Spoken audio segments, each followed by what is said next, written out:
عاجل الآن رئيس الوزراء يعلن إجازة رسمية بمناسبة عيد الفطر وتحرير سيناء من الخميس 20 إبريل إلى الثلاثاء 25 إبريل للجميع مدفوعة الأجر. فسحوا بناتي في العيد وصية شاب توفى إثر سقوطه من ارتفاع تبكي مستخدمي السوشيال ميديا. وصل لهذا الرقم سعر الدولار الآن بالأسماء 21 مواطنا يتنازلون عن الجنسية المصرية. الآن موعد صرف معاشات شهر مايو 2023 رسميا بتطبيق الزيادة الجديدة. الداخلية تعلن تفاصيل القبض على صاحب مصنع لإنتاج الطحينة من بودرة السيراميك بدلا من السمسم. إليكم التفاصيل. لا تنسوا الإعجاب ومشاركة هذا الفيديو ليصل للجميع ومتابعتنا وتفعيل الجرس. وإليكم تفاصيل هذه النشرة العاجلة. عاجل الآن رئيس الوزراء يعلن إجازة رسمية بمناسبة عيد الفطر وتحرير سيناء من الخميس 20 إبريل إلى الثلاثاء 25 إبريل للجميع مدفوعة الأجر. إليكم التفاصيل. أصدر الدكتور مصطفى مدبولي رئيس مجلس الوزراء قرارا بأن تكون الفترة من يوم الخميس الموافق 20 من شهر إبريل الجاري حتى يوم الثلاثاء الموافق 25 من شهر إبريل إجازة رسمية مدفوعة الأجر للعاملين في الوزارات والمصالح الحكومية والهيئات العامة ووحدات الإدارة المحلية وشركات القطاع العام وشركات قطاع الأعمال العام، وذلك بمناسبة عيد الفطر المبارك وعيد تحرير سيناء. وأصدر الدكتور مصطفى مدبولي قرارا بأن يكون يوم الاثنين الموافق 17 من شهر إبريل إجازة رسمية مدفوعة الأجر بمناسبة عيد شم النسيم، وذلك للعاملين في الوزارات والمصالح الحكومية والهيئات العامة ووحدات الإدارة المحلية وشركات القطاع العام وشركات قطاع الأعمال العام والقطاع الخاص. وننتقل بحضراتكم إلى خبرنا التالي. الآن موعد صرف معاشات شهر مايو 2023 رسميا بتطبيق الزيادة الجديدة. إليكم التفاصيل. بعد تطبيق زيادة المعاشات من شهر إبريل الجاري يبحث الكثير من المواطنين أصحاب المعاشات عن موعد صرف معاشات شهر مايو التي تصرف لأكثر من 11 مليون مواطن من أصحاب المعاشات ومستحقيها في مختلف المحافظات. ونقدم لحضراتكم الموعد الرسمي لصرف المعاشات. من المقرر بمشيئة الله صرف معاشات شهر مايو بتطبيق زيادة المعاشات الجديدة يوم الاثنين 1 مايو لصرف المعاشات لمستحقيها، ويصل عددهم 11 مليون مواطن من أصحاب المعاشات. ولا تسمعوا لمن يقول أن المعاشات ستصرف قبل العيد أو ما إلى ذلك. المعاشات ستصرف في موعدها المحدد وهو شهر مايو المقبل بداية من 1 مايو، ولا يوجد تبكير لمعاشات شهر مايو. وهذا قرار رسمي ونهائي، وكل ما يصدر خلاف ذلك شائعات لا أساس لها من الصحة. ولم يصدر حتى الآن أي توجيهات بتبكير موعد صرف المعاشات قبل عيد الفطر، حيث أن الموعد المحدد لصرف المعاشات يبدأ يوم 1 مطلع كل شهر جديد. وننتقل الآن بحضراتكم إلى خبرنا التالي. الداخلية تعلن تفاصيل القبض على صاحب مصنع لإنتاج الطحينة من بودرة السيراميك بدلا من السمسم. إليكم التفاصيل. أعلنت وزارة الداخلية عن ضبط المدير المسؤول عن مصنع دون ترخيص بالجيزة لإنتاج الطحينة من بودرة السيراميك وقشر الفول السوداني والسمسم. وقالت الداخلية في إطار جهود أجهزة وزارة الداخلية لمكافحة الجرائم التموينية، فقد أكدت معلومات وتحريات إدارة مباحث التموين بمديرية أمن الجيزة قيام المدير المسؤول عن مصنع دون ترخيص لإنتاج الطحينة في الصف بالغش والتدليس وإنتاج طحينة من بودرة السيراميك الخالصة وقشر الفول السوداني والسمسم لتحقيق أرباح غير مشروعة.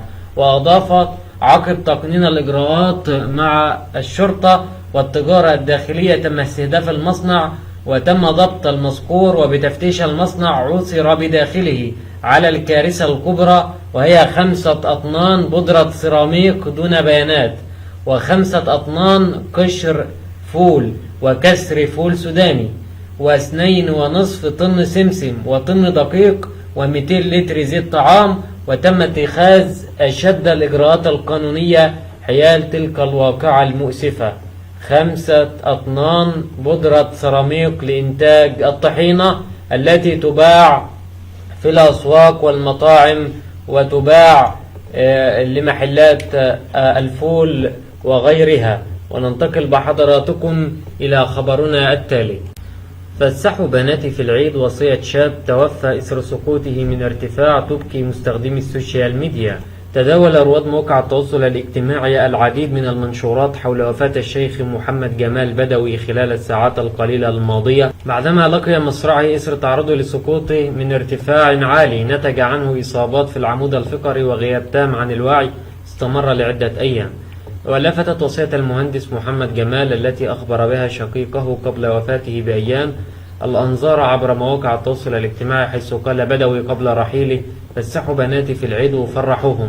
وكتب محمد رياض أحد أصدقاء الشيخ محمد جمال في منشور له عبر تطبيق فيسبوك: بعد سقوط مؤلم من ارتفاع عالي وكسر في فقرات العمود الفقري وغياب من الوعي أياما وخراطيم وأنابيب مزعجة تدخل الجسد وتؤلمه، قال لشقيقه متمتما قبل الوفاة بأيام: في العيد فسحوا بناتي وفرحوهم، غبر الله خاطرك يا حبيبي وأرضنا فيك. وتابع رياض: ثم يذهلك حاله حين يحكي أخوه ونحن بالقرب من جثمانه في مستشفى الزقازيق أمس، يقول: والله ما ذكرته بالله إلا تهلل واستبشر وصر وجهه راضيا بالله وعن الله مستسلما لقضائه وقدرته.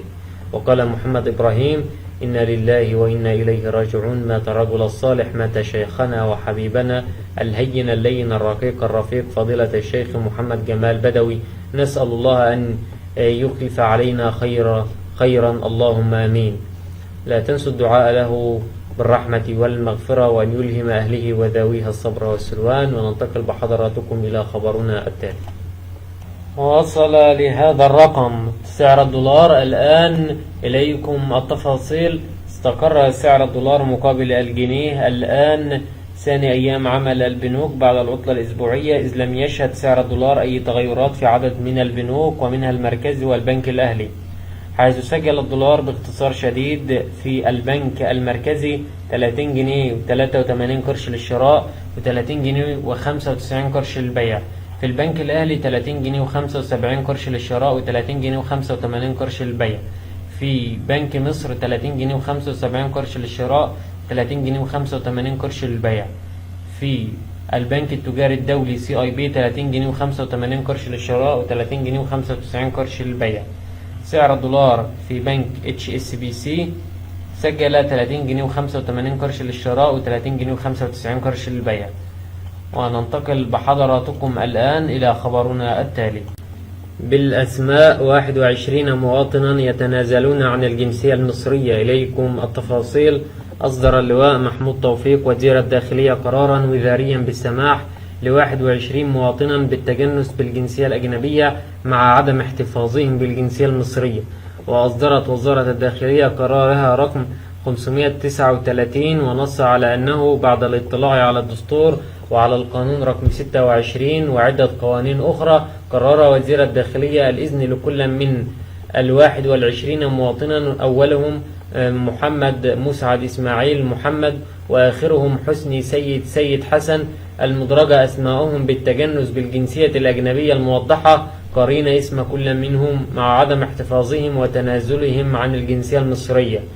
أول هذه الأسماء: محمد مسعد إسماعيل الإسكندرية من مواليد 92، أحمد محمد أبو القاسم من الدقهلية من مواليد 87، يسري عبد الوهاب محمد حامد من الدقهلية من مواليد 91، عبد الرحمن محمد عباس من الدقهلية من مواليد 87، كيرلس وليد حنا رزق من مواليد 2000 من الجيزة، وليد أشرف سعد محمد من الجيزة من مواليد 89، بولا عايد الضبع من الجيزة من مواليد 97، ميشيل عزيز خلة من القاهرة من مواليد 87، أحمد رأفت رضوان حامد من القاهرة من مواليد 93، محمد هاني عبد العزيز شرف الدين من السعودية من مواليد 88، دعاء عصام الدين من الإسكندرية من مواليد 82، تحية مسعد جبر محمد من الدقهلية من مواليد 88، سلمى حمد عبد الرحيم من القاهرة من مواليد 93، نعم طارق محمد عز من القاهرة من مواليد 96، حنان عماد جلال أحمد من القليوبية